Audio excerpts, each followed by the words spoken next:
ਹਾਰਦਿਕ ਨਿੱਘਾ ਸਵਾਗਤ ਕਰਦੇ ਹਾਂ ਜੀ ਸਾਰੇ ਦਰਸ਼ਕਾਂ ਦਾ ਇਸ ਵਿਸ਼ੇਸ਼ ਪ੍ਰੋਗਰਾਮ ਦੇ ਵਿੱਚ ਤੇ ਪ੍ਰੋਗਰਾਮ ਦੇ ਵਿੱਚ ਅਸੀਂ ਖੁਸ਼ੀ ਲੈ ਰਹੇ ਹਾਂ ਇੱਕ ਵਿਸ਼ੇਸ਼ ਮੁਲਾਕਾਤ ਕਰਨ ਦੀ ਜਸਟਿਨ ਟਰੂਡੋ ਹੋਣਾ ਦੇ ਨਾਲ। ਜਸਟਿਨ ਟਰੂਡੋ ਜੋ ਕਿ ਫੈਡਰਲ ਲਿਬਰਲ ਪਾਰਟੀ ਦੇ ਲੀਡਰ ਹਨ ਸਾਡੇ ਮੁਲਕ ਦੇ ਵਿੱਚ, ਅੱਜ ਦੇ ਵਿਸ਼ੇਸ਼ ਪ੍ਰੋਗਰਾਮ ਦੇ ਵਿੱਚ ਸ਼ਾਮਲ ਹੋ ਰਹੇ ਨੇ। First of all welcome Justin to the programme. It's a pleasure to be here. Thank you for inviting me on.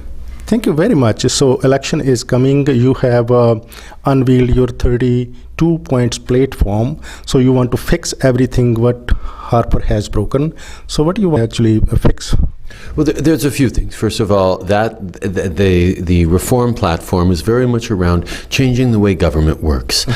Canadians have grown cynical and disconnected from politics because for 10 years we've had a government that doesn't listen, that doesn't consult on its decisions, that does everything closed and in secret. And what happens when you have a secretive government is not only do people lose faith in their democracy, but the quality of decisions is less. So a more open and transparent government is actually a better government. It brings Canadians in, it respects science and researchers, and it provides a better quality of solution to address the big challenges that we're facing.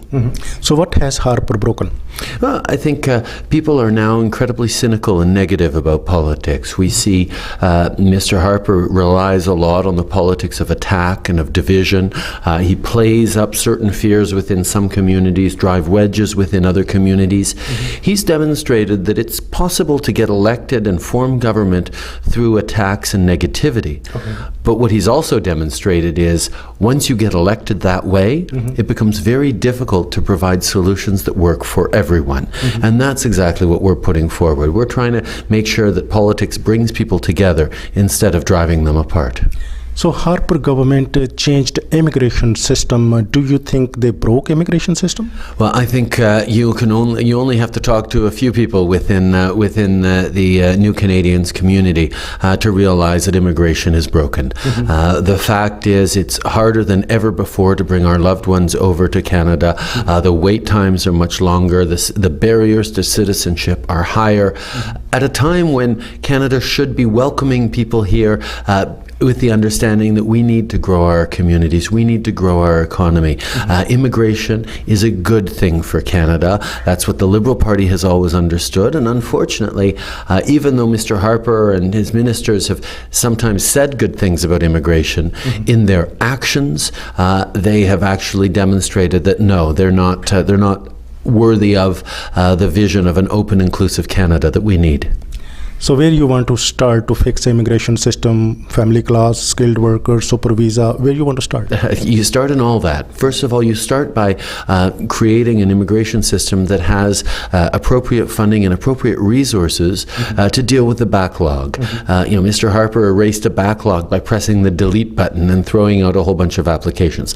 That's not how you do it. You actually hire more people to be able to process the applications, to do that in a more efficient way, both here at home and overseas, so that the files get moving quicker.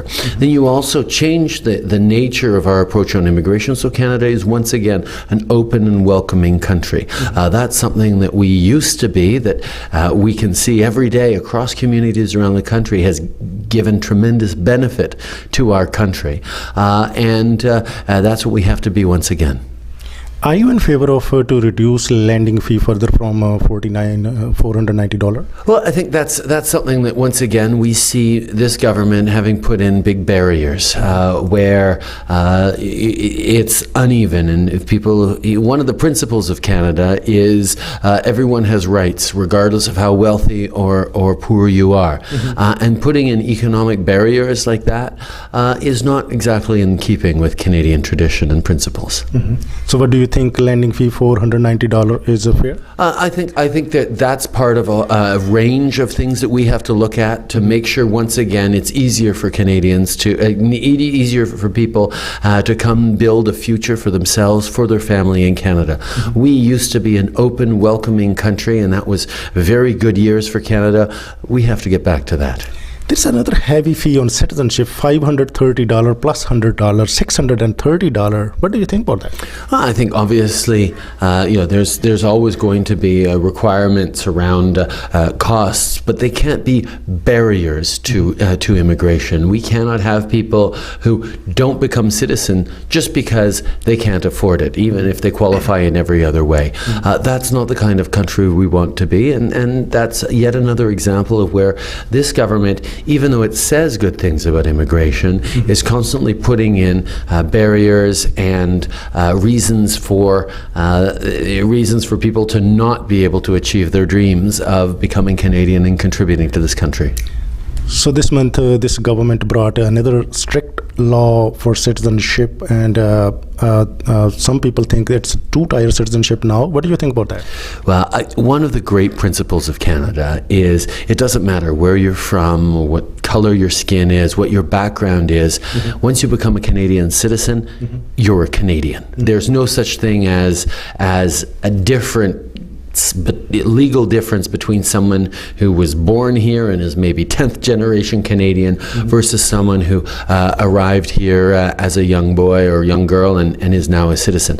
That was one of the principles that made Canada the country that it is strong not in spite of our differences, but because of those differences.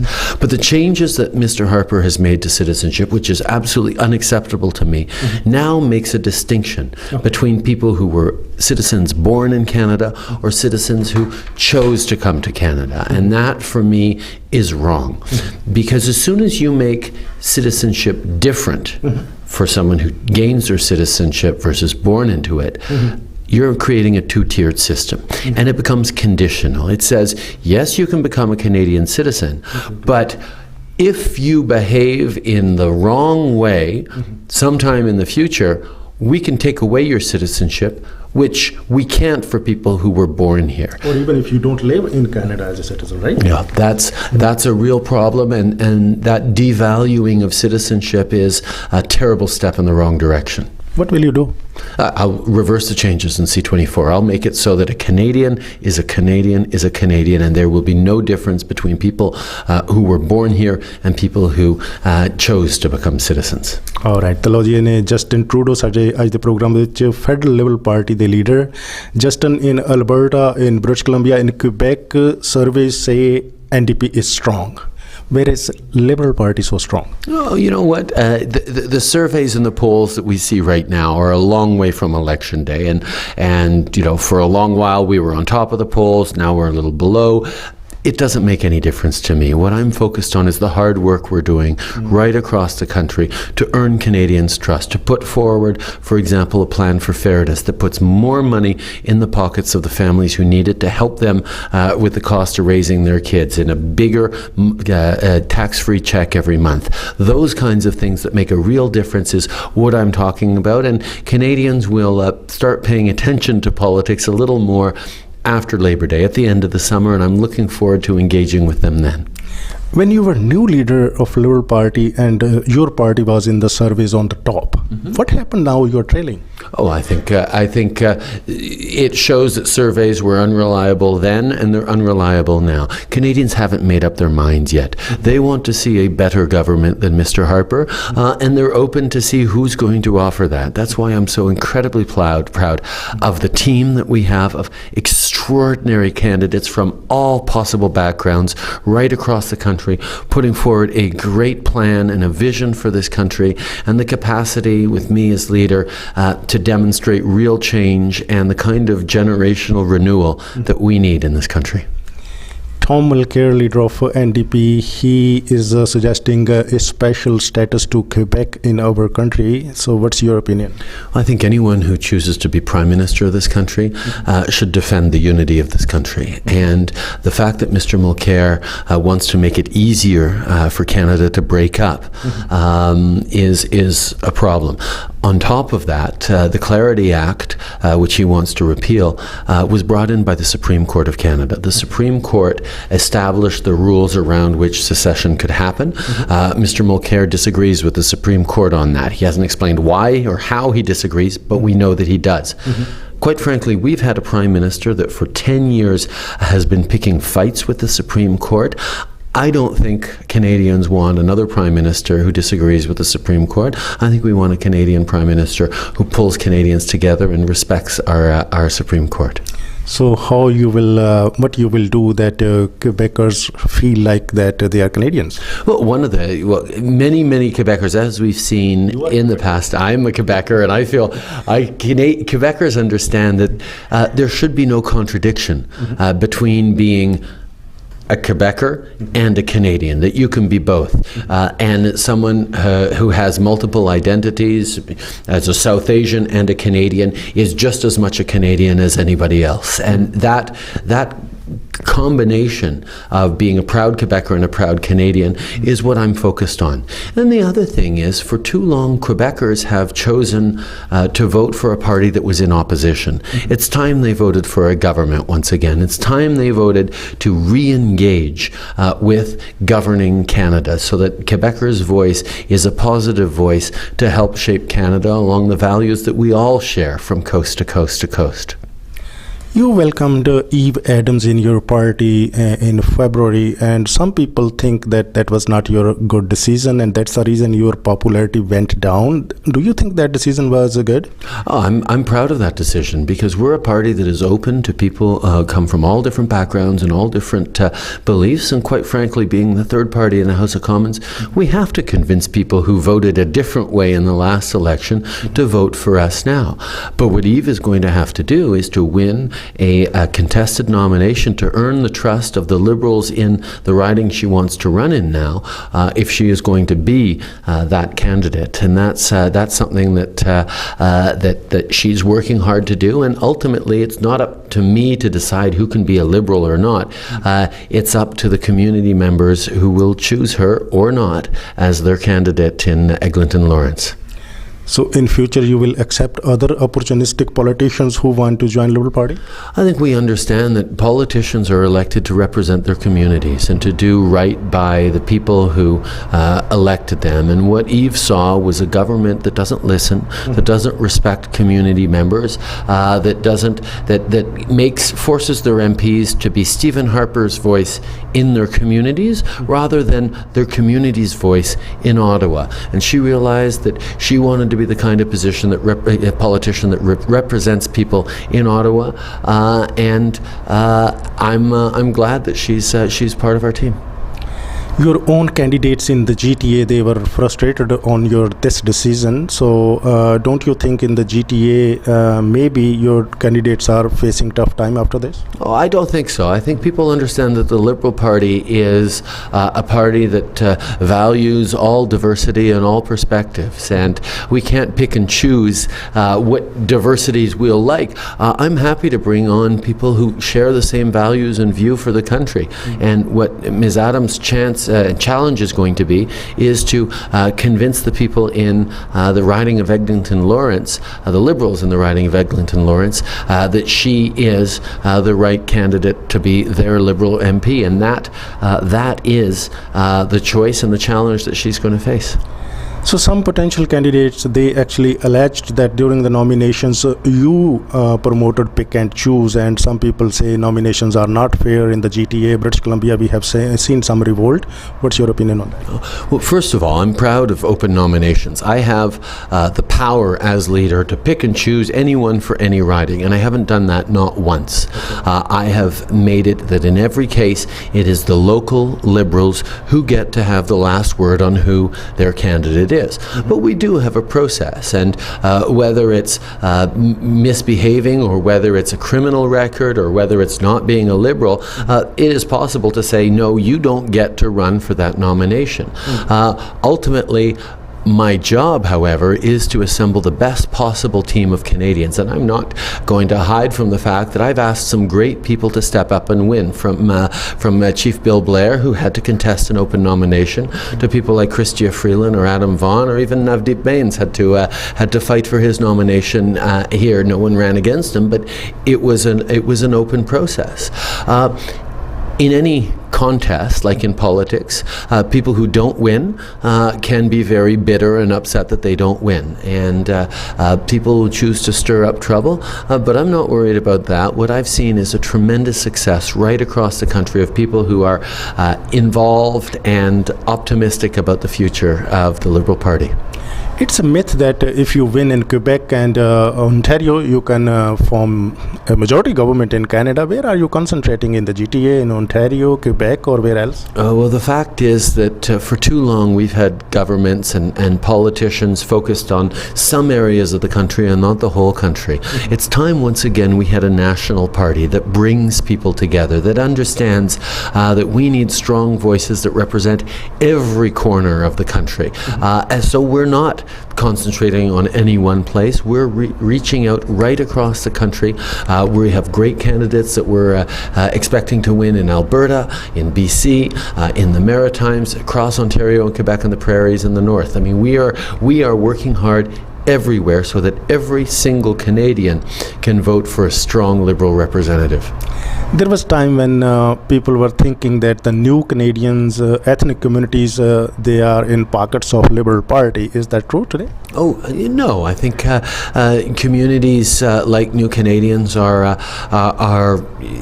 become very, very smart consumers of politics. Like any other population, you'll have a wide range of opinions and perspectives. Mm-hmm. The fact that the Liberal Party has always been the party open to diversity, open to immigration, helps, but we can't take it for granted. And I think the Liberal Party took things for granted in the past years, which is why a lot of people, not just multicultural communities, turned away from the Liberal Party.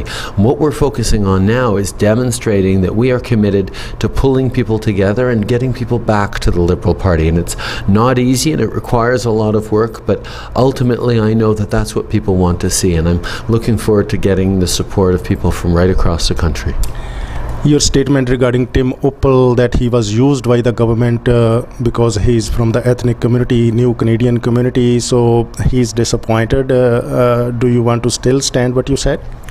Being a Canadian, for me, means being able to criticize anyone who uses divisive, attack, and hurtful language, regardless of what they look like. Regardless of what someone is wearing or what their religion is, we should be able to say, you know what you said isn't right, it's harmful and hurtful towards communities. And that's exactly what I said, and that's one of the great things about Canada, is that we're not afraid to judge someone on what they say rather than how they look. So you want to normalize Canada's relationship with Iran, but Prime Minister today said that Trudeau is going to be best friend of Iran. What do you take about that? Well, that's just a typical example of the Prime Minister's attacks on me.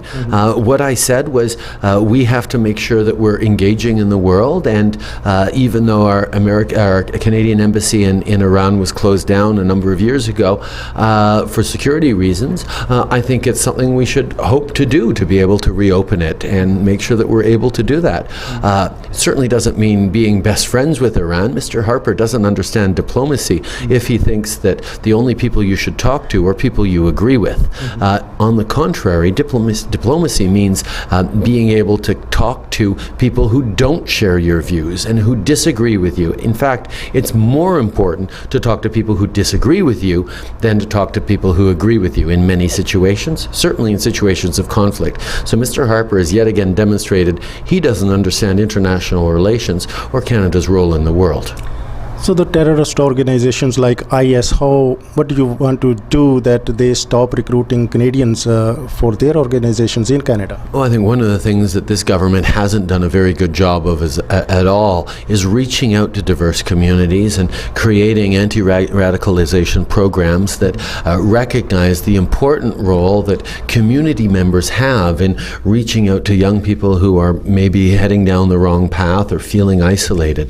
The government has to make sure that we're protecting Canada's security with all the right laws and measures. But we also have to make sure that we're creating a climate in which people are listened to and valued, and we draw on the expertise of community members in order to counter radicalization. And that two parts of it is what everyone understands is necessary. After 30 years of Air India bombing, investigation of RCMP is still active. So if you are elected, your government, what can do to bring this investigation to an end? Well, I think we have to make sure that the RCMP has the proper resources and a proper motivation to continue to do this investigation. There's an awful lot of families that even 30 years later are hoping for closure around this, and our heart obviously goes out to all family members and loved ones of victims in the Air India bombing, and we need to continue to work on this. Do you think this was an incident of domestic terrorism? I think it's certainly the largest terrorist attack in Canadian history, and we have to be very mindful of how we move forward and learn lessons from it. Prime Minister Harper is very harsh on Ukraine and Russia. How you are going to deal with that? Well, I think Canada needs to continue to be supportive of Ukraine and defend people's like Ukrainians' sovereignty from foreign incursion. The interference and the expansionist policy of Russia is unacceptable, and we are right to stand as a country against what Putin is doing. Mm-hmm. So, economy, jobs, healthcare, education, those has been traditional issues during the election. Don't you think these elections, especially national security and the foreign policy, is more bigger issues? No, I think this election is going to be like all elections, on the economy, on people's jobs, on people's hope for the future, on the sense that people have that over 10 years, Canada hasn't become a more fair country. It has become a place where the next generation might not have the kinds of opportunities and quality of life that the last generation had. And people are worried now about their kids' future. People are having to make impossible choices between paying for their kids' education or saving for their own retirement. And it's time we had a government that once again reassured Canadians about the future and prepared for the coming challenges with a responsible plan to restore fairness to this country, putting more money in the pockets of the middle class, easing access to education, and making sure that everyone has a real and fair chance to succeed. Even well-educated youth in the GTA especially, there is high numbers of unemployment in educated youth. What needs to be done?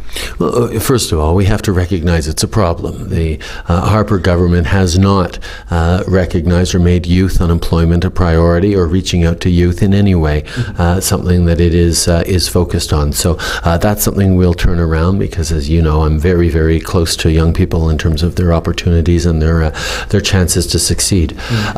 We also need to make sure we're reducing barriers to education, post-secondary education particularly, making sure that people don't come out of school with massive debt loads, which doesn't do any good for them, but also easing their access to the workforce to get the kinds of good, high-paying jobs that young people know they need to have if they're going to start a family and build a strong community. Some people think that you are very popular in women voters. Is that true? You know what? I think Canadians of all backgrounds and genders are looking for a positive alternative. People are tired of the kinds of negativity, the nasty attacks that we get. People want to see politicians pulling them together and talking about solutions instead of just, taking swings at each other. And women and men are responding very positively to my message that there's a better way to do things, there's a more modern way to do things. There's a need to pull people together instead of drive them apart. Some people think you are too young to lead this country. You have less experience than Harper or Tom Mulcair or other leaders. Are you agree with that? No, I don't agree with that at all. I think being in my mid-40s means that I have a perspective that is very much in keeping with the times. And what we've seen is the old way of thinking that Mr. Harper is putting forward, the lack of solutions, the lack of adjusting to what our new reality is. He's stuck in a very old way of thinking. We need to understand that there's no choice between environment and economy. The two have to go together. That creating opportunity for everyone is what creates success for our economy. These kinds of things Mr. Harper doesn't get. It's time we had a change of style and a change of approach, and that's what I'm proud to incarnate. Justin, in Ontario, you maybe heard that a new curriculum is coming from September and it's provincial, but there are some frustrated voters. Maybe they will punish in this federal Liberal Party on this issue. Are you known about that? Yes, I've been made aware of it, and as you say, it's a provincial issue. But one of the things that I understand is that the curriculum that's being taught to our kids right now doesn't include the internet, doesn't include cyberbullying, and many things that obviously have very much changed and put at risk our kids. We need to make sure that we're giving them the tools to succeed and to be healthy and to stay safe in what is sometimes a very dangerous world, and that's what this curriculum is all about. So if you have reviewed this issue, do you want to say to our audience that this curriculum is good for Ontarians? Well, the fact is that many of the concerns that I've heard people flag around this are not actually in the curriculum. There's a lot of misinformation out about that, and people can know that this curriculum, as I understand it, and I'm not going to get into details, but is about keeping our kids safe in a very different world than it was when the curriculum was first written. So what do you want to tell our audience regarding the poverty? Because people now know that poverty is growing in Canada. How you want to tackle that issue? Well, that's actually something I'm very proud that we brought forward a new child benefit here in Canada that would actually, the study just came out a few days ago, would lift over 300,000 kids out of poverty in this country. It's about giving money to the families who need the help so that they can raise their kids out of poverty. And that's something that's very, very important in this country. And that's something the Liberal Party is committed to. For example, a family making only $30,000 a year or less would get a check for over $500 every month, tax-free, to help with the costs of raising their kids or the per child. So that makes a big difference. Where from the money will come? Oh, the money comes from reallocating the benefits that exist already. For example, Mr. Harper's child benefits go even to the wealthiest Canadians. You could make $1 million and you'd still get a child benefit. That's not necessary. What we do is we're saying the people who need it most will get a little more money, and anyone who's making over $200,000 a year probably doesn't need a monthly check to make sure that their kids are doing fine. So we're doing more for the people who need it by not helping the wealthiest Canadians. Mr. Harper, and this is why the country has grown less fair over the past 10 years, continues to give benefits to the richest Canadians instead of to the people who actually need it. How you are going to promote Canada-India relationships, for example? Well, I was very honored to sit down with Prime Minister Modi when he came through Canada to talk about the tremendous potential for trade, for growth. We talked about Canada-India free trade and how that's a shared goal of ours. There is a need for Canada to re-engage on the world stage in a constructive and productive way, and I'm very excited about the opportunity to participate in that. So what about the relationship with the U.S. Under the Harper government? Some people think that both countries are now apart. Yes, I mean, we have our most important trading partner is the U.S. 3/4 of all of our trade in Canada goes to the U.S.